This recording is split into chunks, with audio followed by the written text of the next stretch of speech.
I'm Jill Anderson. This is the Harvard EdCast.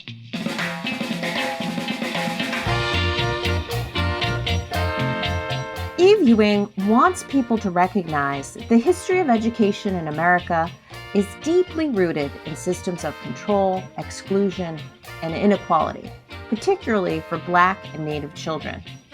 But she argues history doesn't have to determine our future. She's an associate professor at the University of Chicago, where she studies schools as social institutions, examining how they construct, normalize, and reinforce social inequality. Her new book, Original Sin, explores how the U.S. school system has reinforced racial hierarchies, conditioning children for inequality. I spoke to her about why schools were designed the way they are and why reforms seem to fail, while wanting to know if we can break free from the past. First, I asked what led to this work. I started teaching classes on education in academia about 10 years ago. From the very first classes that I taught, I always began by telling my students, you cannot understand the history of schools in this country if you don't understand schools for Black people and schools for Native people. Those are foundational to understanding the history of American public schooling. And in a lot of classic history of education curricula and books and things like that, you know, people of color in general were kind of like the sidebar or the special chapter or the footnote. And my argument is this is not just like a separate history. This is the main story. This is the main through line. And you don't really get the system if you don't get this. I, every year, would teach my courses with these opening sections, and eventually on the syllabus, I started calling them original sins. So I would say original sins week 1, original sins week 2. And every year as I revised my curricula, I would ask colleagues, hey, you know, is there a great book or an article or something I can assign that really unifies these topics and brings them together in a coherent way? And there wasn't. And so eventually I said, well, I guess I should write it myself. How did you approach writing this about both Black and Native experiences in education, given that they are distinct yet interconnected histories of oppression there? The way you put it is a great way to put it, distinct but interconnected. I think it was very important for me to at no point act as though these histories are interchangeable or the same or can be kind of blended together, nor do I want them to feel like they're in competition with each other. A lot of times in academic spaces, we get into this competitive sort of scarcity mindset of saying whose history is the worst. That's not a race to the bottom that I find to be really productive or helpful. And so throughout the book, I knew that I had these kinds of pillars that structure the book. One is the idea of discipline and punishment. So the idea that some people, some children, their bodies require control and that school has to exert control over them. One is the idea of intellectual inferiority, the idea that some people are inherently less intelligent than other people. And the third is the idea of economic subjugation, that some people are always going to be destined to occupy the bottom of the kind of capitalist economic ladder, and that school reinforces that and normalizes that. I knew I had these kinds of 3 tracks, 3 pillars. I tried my best to draw connections where I saw there as being complementary connections while never, aligning them or mushing them together in a way that felt disrespectful. And I really hope that that is a space to begin a conversation, for people of many different backgrounds to come in and say, wow, I really see these connections here. And let's use that as a basis for action. Let's use that as a basis for, political solidarity or for transforming schooling spaces together. You open with what's the purpose of schools? And it's simple when you think of it on maybe a personal level, but more complex when you frame it in society. How do you think the historical experience of Black and Native children challenge conventional answers to that question? I love that deceptively simple question. You're someone who's based at the Harvard Graduate School of Education, and having gone there myself for my doctorate and interacted with lots of different education scholars there and, people you have on this podcast and people I see at conferences, it's interesting how different our approaches are to how we think a good school comes into being in ways that often don't really interrogate what we're actually trying to do, right? And so sometimes we haven't actually answered that question for ourselves. Like, what is the purpose of school? What is a good school? What does school reform mean? What are we actually striving towards? And I think that there are a lot of unspoken assumptions, uninterrogated assumptions about what makes great education for Black and Native kids in particular, for low-income kids of all racial backgrounds, for kids of color of all income backgrounds, that sometimes isn't actually great for them. from, right? And so, Right. to give you an example, let's say that there is a really good school by many metrics. It has a really high graduation rate and really great test scores, and the kids have all kinds of amazing extracurricular activities and whatever the case may be.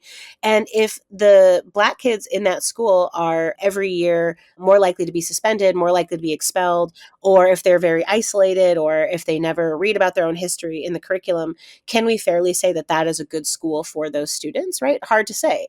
Just by sitting down and asking yourself, asking people in your community, what is the purpose of school? It can be a really helpful place to begin a conversation.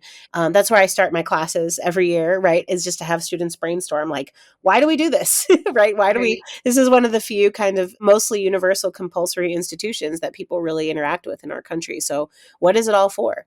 Your book suggests this idea that no matter how much time goes by, we're still tied to the ideologies of early American leaders like Thomas Jefferson, and almost that there's this continuity by design.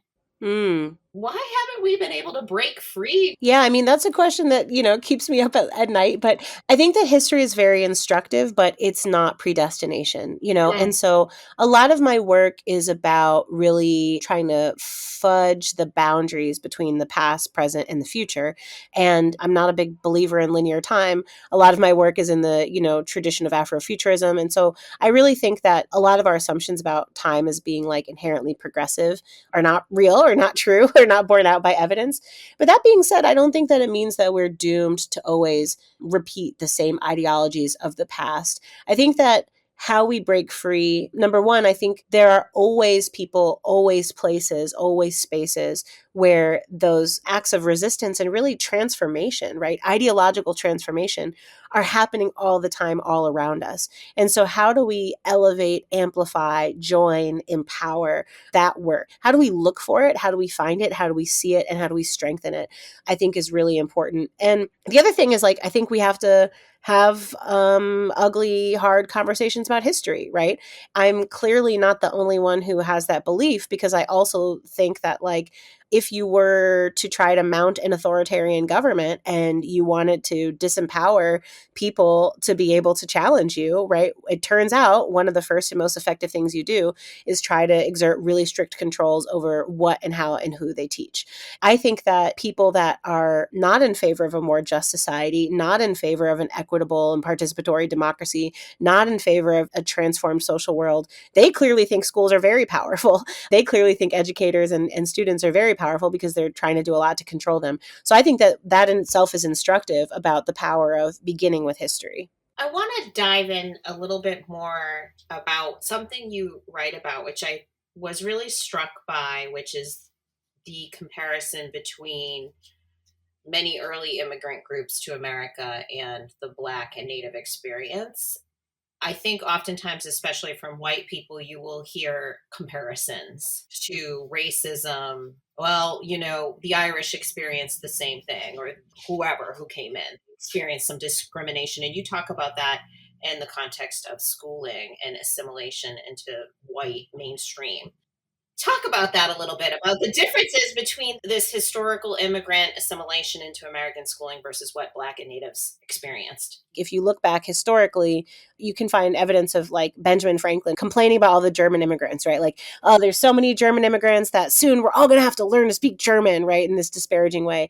And then once the Irish immigrants come, it's like, oh, well, the Germans are great, and, they were good and they followed directions, but now the Irish are the foreigners. And, when people from Eastern and Southern Europe start coming, it's like, oh, these Italians, they're not the good ones like the Germans and the Irish were, right? So, there's this kind of successive waves, what Nell Irvin Painter calls these, like, expansions of whiteness, these broadenings of whiteness over time. And by the way, many people, myself included, have been taught at different points in their schooling that path of, like, first you're discriminated against, then you work hard and you assimilate, and then you are, like, fully participatory in the American project, that is, like, the natural stepwise order of things.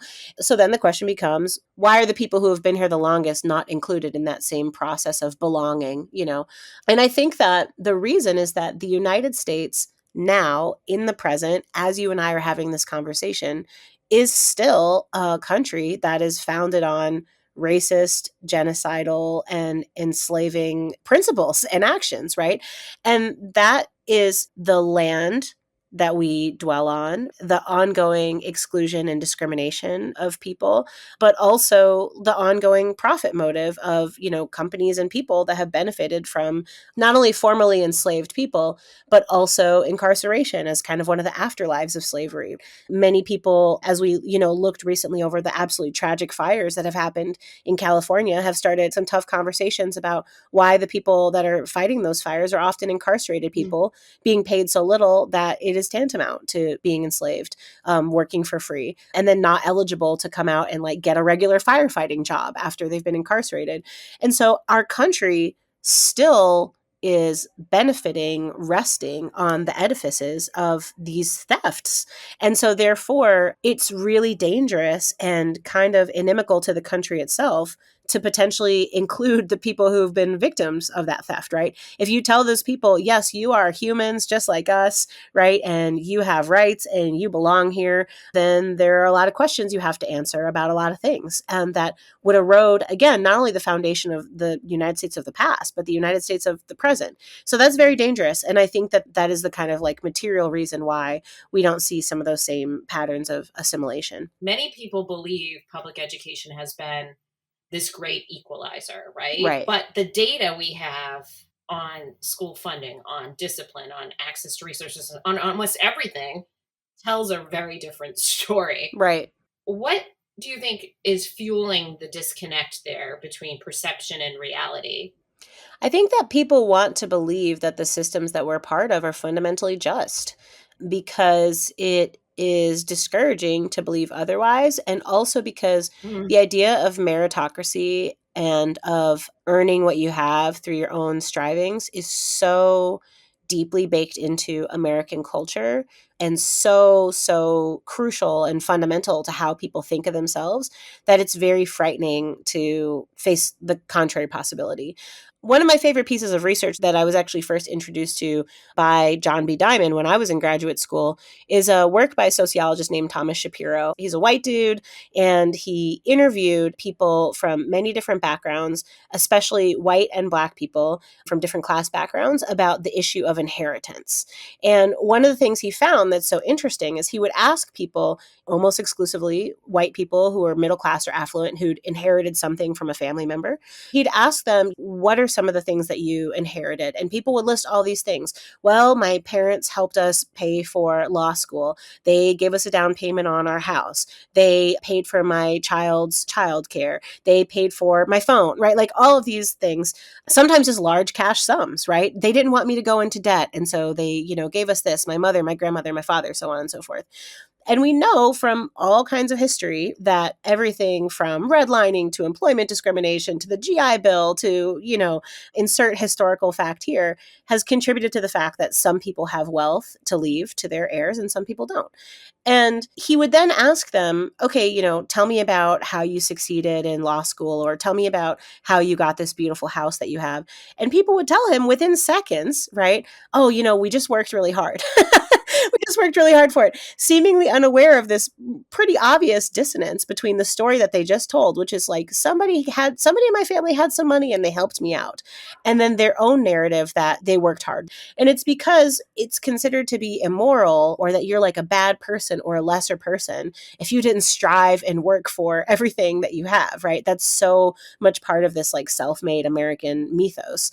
I think that that is really challenging to people, and I think that it's scary and upsetting to think maybe this isn't all entirely based on my own efforts. And I understand that, but the thing is, the flip side of that is that if we have that illusion, if we have that myth, number one, it's not grounded in fact. But number two, we're lying to people and telling them that their persistent poverty, that their persistent failures to experience social mobility are failures of themselves, right? Individual failures, interpersonal failures. And that's something that, in different ways, we give that message to kids at a really young age, and it's messed up, And so I think that even if it's uncomfortable, we have to get a little bit more comfortable with talking about how the system is not equal. It's not fair, and that's okay. It's not okay that it's not fair, but it's okay that, you got some privileges that other people don't have. Doesn't make you less of a person. I find it really interesting when you get into the throes of testing. All the education research, all the data supports that things are inequitable in our schooling system. But you push back a little bit about the testing movement? Well, I think that tests are one tool that we can use to assess what people know in one very limited, one very time-bound context, right?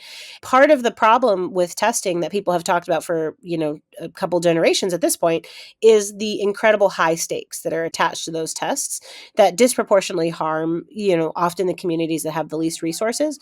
But in my book, I wanted to extend the conversation a little bit further back and to say, what are we including in these tests? Why do we do them? Like, what is the actual purpose?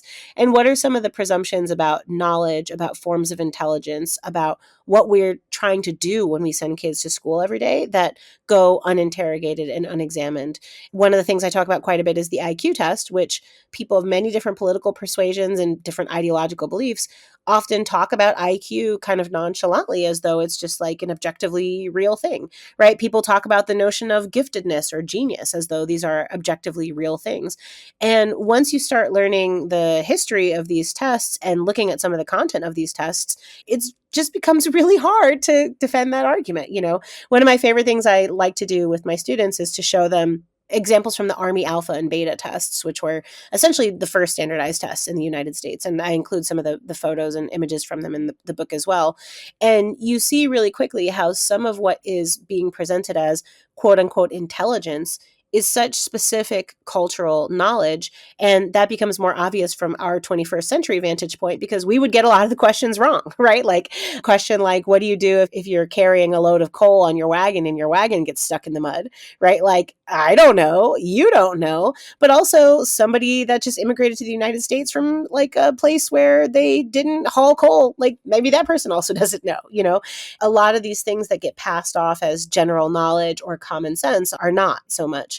And furthermore, one of the things I really think is important to realize is that the people who were the creators of the tests also did not believe that Black and Native people were equivalent in intelligence. The histories, the predecessors of the contemporary testing movement. And so I just think, again, like that's something that we have to talk about, and we have to ask ourselves, what does it mean to continue to be enacting a regime that was created by people that were doing so with often explicitly eugenicist beliefs and aims?